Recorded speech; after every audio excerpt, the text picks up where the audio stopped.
Adult Swim has announced that they have cut ties with Rick and Morty co-creator Justin Roiland following domestic abuse charges. In this video, I want to discuss how the show can progress without him and how that's even possible. Before we get into this heavier update, please make sure to like this video and subscribe for more updates on your favorite animated shows in the future. First thing, let's knock out the elephant in the room. In no way am I defending Justin Roiland in this video. He's been accused of some serious and disgusting crimes that have already thrown me off of his bandwagon. I do want to discuss if Rick and Morty can continue without his voice or brand of humor though, considering that was a large draw to the show. The voices of both titular characters Rick and Morty, as well as various other side characters, were voiced by Roiland. I agree with Big Screen Leaks that put out a tweet reading, "Glad they cut this creep out. Interesting to see who they'll get to voice the characters, but since there's lots of good impersonations out there, they'll find one no problem." The voices of Rick and Morty are not that hard to do. Me and my friends impersonate these characters pretty well, and I'd imagine that goes for many other friend groups out there as well. A new voice actor won't be tough to find. It's more so being able to replicate Roiland's specific brand of humor that will be the challenge. Can the writers do this?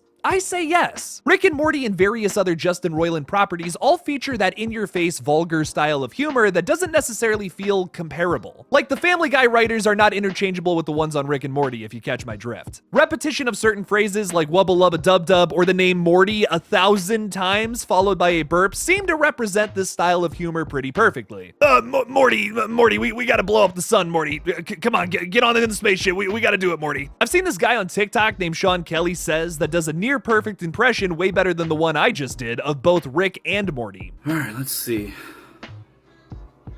Oh my god, that doesn't even make any sense! While this guy would be perfect for the role, and I genuinely hope he gets it, the show's success will depend on if the writers can keep writing the show with that style of humor and not make it feel like imitation. I do have a lot of faith in the most recent team behind Rick and Morty. The show has gotten progressively better since season 4, which is in my opinion a very low point in the series' history. Oddly enough, the reason why that season sucked in my opinion is the same reason why I think the show will still be good moving forward. Let me explain. A big reason for this season dipping is the imbalance in humor. It felt like 100% Dan Harmon jokes, which I enjoy. I love Community, don't get me wrong, but it has to be done in doses or it's just way too much. The same can be said about Roiland's humor, which can equally become annoying after a while. Episodes that can find this balance between Harmon and Roiland's humor are typically the best ones, and season 4 tends to really struggle with that. This is just a theory of mine, but I think season 4 suffered because Roiland was developing Solar Opposites on Hulu at the time, and was most likely not as engaged in the writing process for Rick and Morty season 4 as he was with Solar Opposites. Season 5 isn't perfect either, but it's certainly a better season writing-wise than season 4. Besides the standout Vat of Acid episode in season 4, which is one of my all-time favorite episodes, the rest of the season falls very flat for me. The Story Train episode is super pretentious, and Childrick of Mort may be the worst episode of the series to date. Season 5 steps it up with many standout episodes like Mort Dinner Rick Andre that introduces Mr. Nimbus, the Bird Person episode that highlights a blind spot in Rick's past, or even the season finale, which is another one of my all-time favorites. Season 6 tops all of those seasons with the most consistent stream of good episodes since season 2 though. This is good news for us Rick and Morty fans because around this same time, Justin Roiland was working on developing the recently released High on Life video game. This shows to me that the writers know what they're doing and they can absolutely impersonate Roiland's brand of humor without it falling flat. They can find that balance without him. I've seen some people say that they should just end it. This to me would suck. Season 6 ends with a massive cliffhanger of many unresolved storylines, most notably the Rick Prime arc. They can't just let this show die in anonymity, especially because it's one of their biggest products. I mean, Adult Swim isn't Netflix. They actually respect their fans.